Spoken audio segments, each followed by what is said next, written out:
Vamos a hablar ahora de Colombia. El informe final que hace un año entregó la Comisión de la Verdad de ese país, que contiene recomendaciones para dignificar a las víctimas e impactar en las políticas públicas, mantiene su vigencia, pero ha perdido espacio en las discusiones públicas.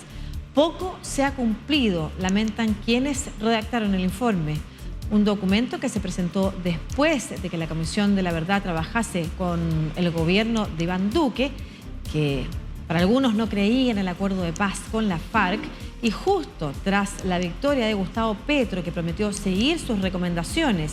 Pero las políticas de paz total del actual gobierno, que avanzan más rápido con la guerrilla del Ejército de Liberación Nacional que con el resto de grupos armados, incluidos las disidencias de la FARC, parecen haber opacado lo que dejaron los 10 tomos del informe. El informe ha perdido relevancia en la discusión pública, pero no en otros sectores, especialmente en la academia, universidades y en los colegios donde ha sido socializado, señala Julio Arias Vanegas, profesor del Instituto Pensar de la Universidad Javeriana. El informe final fue el fruto de un trabajo de casi 4 años de investigaciones y recopilación de testimonios que da cuenta de una Colombia herida por más de medio siglo de conflicto armado. La Comisión de la Verdad fue creada tras el acuerdo de paz con la ex guerrilla de la FARC y recibió el encargo de esclarecer un conflicto armado de más de 6 décadas y brindar recomendaciones para la no continuación y la convivencia, poniendo a las víctimas en el centro del relato. Los comisionados hablaron con cerca de 30.000 personas, una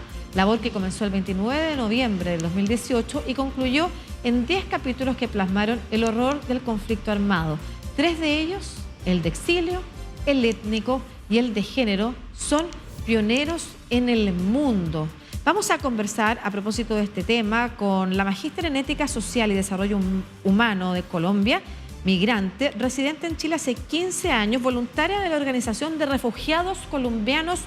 en Chile y que además estuvo presente precisamente en el Museo de la Memoria en un coloquio en el que se conversó sobre este tema. Sara Mora Luna, bienvenida a DNews, conectada con toda Latinoamérica. ¿Cómo está?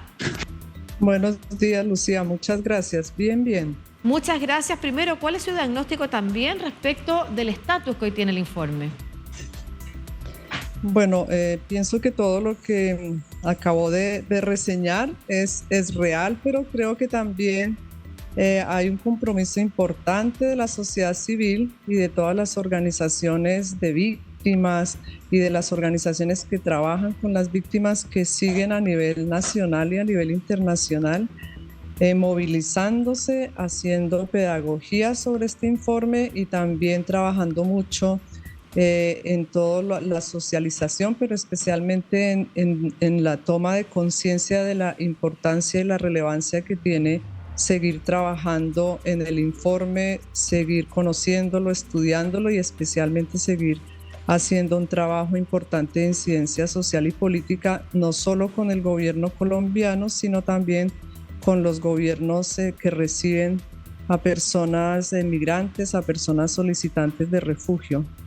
Se hablaba, y usted lo mencionaba recién, ¿no es cierto?, cómo avanza esta conversación en la sociedad civil, pero recientemente lo comentábamos también, cómo en la esfera de la discusión pública, política, en las élites básicamente, ¿no es cierto?, la discusión de las élites políticas, de la clase política, ahí ha perdido fuerza, lo que podría significar, primero, que no se avanzara en las recomendaciones.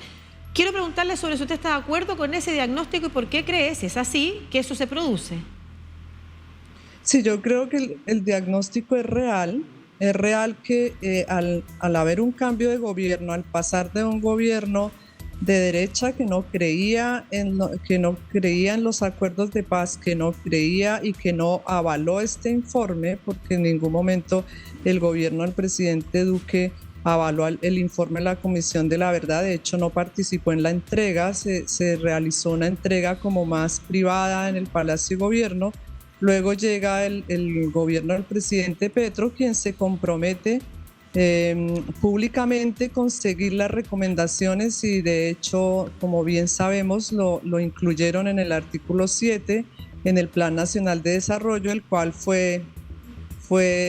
rechazado por el Congreso, por el Senado, que fue como un primer un primer golpe para esto de lo que se añoraba con que el informe, especialmente las 67 recomendaciones, fueran tenidas en cuenta y se integraran con las políticas del gobierno del presidente Gustavo Petro. Yo considero que en este momento hay como una tarea importante que hay que hacer entre la sociedad civil y el gobierno, y es cómo integrar las recomendaciones del informe final de la comisión en el proyecto de paz total del gobierno del presidente Gustavo Petro. Sabemos que ha habido encuentros y desencuentros con esto, pero creemos que todas las organizaciones, que son aproximadamente unas 200 las que generaron como una alianza para poder apoyar no solamente la pedagogía y la socialización del informe, sino también a la comisión de seguimiento, al comité de seguimiento y verificación, justo para que se siga trabajando en esta incidencia política. ¿Cuánto podría afectar la discusión política que hay en torno a las reformas que impuso el gobierno de Gustavo Petro a seguir las recomendaciones y también hacer una discusión política que genere más consenso en torno a avanzar en esas recomendaciones? Y la pregunta es si usted cree que esas cosas pueden ir de la mano, la discusión y el impulso hacia las reformas que hoy empuja Gustavo Petro y las recomendaciones, continuar con la también lista de recomendaciones tratando de cumplirlas. Sí, yo creo que por lo menos el presidente Gustavo Petro, cuando se informó que el artículo 7, que garantizaba el que las recomendaciones fueran tenidas en cuenta para que durante su gobierno pudieran empezar a cursarse, cosa que son recomendaciones que no son fáciles y que sabemos que tienen muchos opositores. También sabemos que el presidente manifestó su voluntad de igual trabajar para que estas recomendaciones se empezaran a cumplir, igual que la vicepresidenta también hicieron ese compromiso. En el momento de empezar como a revisar de las reformas que el gobierno tiene, de lo que dice la paz total, que se podría empezar a buscar acuerdos para que la paz total y las políticas de gobierno respondan a algunas de estas recomendaciones. Tal vez al leer las recomendaciones, al leer el programa Paz Total, las reformas, uno podría decir que hay cosas que están dando respuesta a algunas de las recomendaciones del informe, cuando sé que es muy atrevido decir que lo podrían responder desde ahí, porque creo que debe haber unos diálogos entre la sociedad civil y los organismos del Estado, y especialmente entre el movimiento de víctimas, las organizaciones que están apoyando a las víctimas, para que se pueda empezar a dar como un consenso. ¿Y cuáles, por ejemplo, serían esas recomendaciones para usted que podrían lograr más consenso y en las que es más urgente avanzar? Yo creo que en este momento, bueno, son temas tan amplios y tan complejos, pero desde acá, desde Chile, como miembro y participante de la Organización de Refugiados Colombianos en Chile, yo creo que uno de los temas en los que hay que avanzar de manera importante, y que el gobierno lo sabe, es en el tema de las víctimas. En todo lo que tiene que ver con la revisión de la ley de víctimas, con las reparaciones, con empezar a seguir cumpliendo con todo lo que esta ley le garantizaba a las víctimas, y que sabemos que falta mucho trabajo por realizar. Otra cosa tiene que ver con el trabajo de la restitución de tierras, que ahí pues hay un trabajo muy complejo, porque el presidente tiene una reforma agraria sobre el tema de las tierras, pero sabemos que tiene muchos opositores frente a la reforma. Entonces esto empieza a generar como unos tensores, y empieza a generar también un desafío para ver cómo el problema de las tierras en el contexto del conflicto armado, que es la restitución, que sabemos que los gobiernos siempre han tenido un programa para garantizarle a las víctimas que puedan recuperar sus tierras, pero que ha sido muy complejo. Creo que ahí podría haber unos puntos de de apoyo, pero yo insisto que tiene que haber como unas mesas, el movimiento de víctimas debe de movilizarse para exigir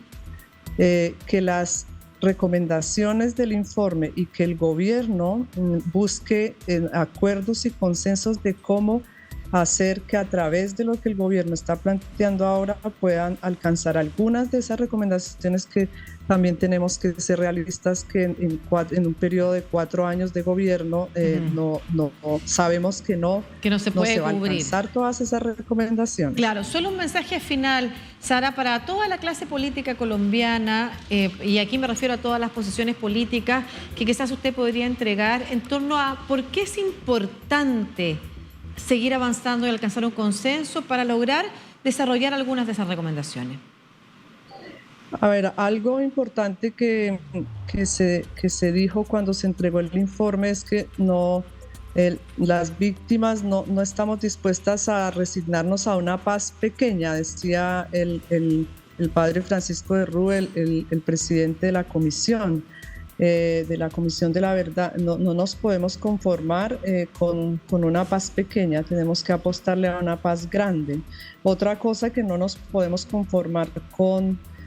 que siga el conflicto, con que sigan ocurriendo los hechos violentos, que también el presidente Petro tiene ese desafío de alcanzar una paz en medio de un contexto de conflicto que sigue.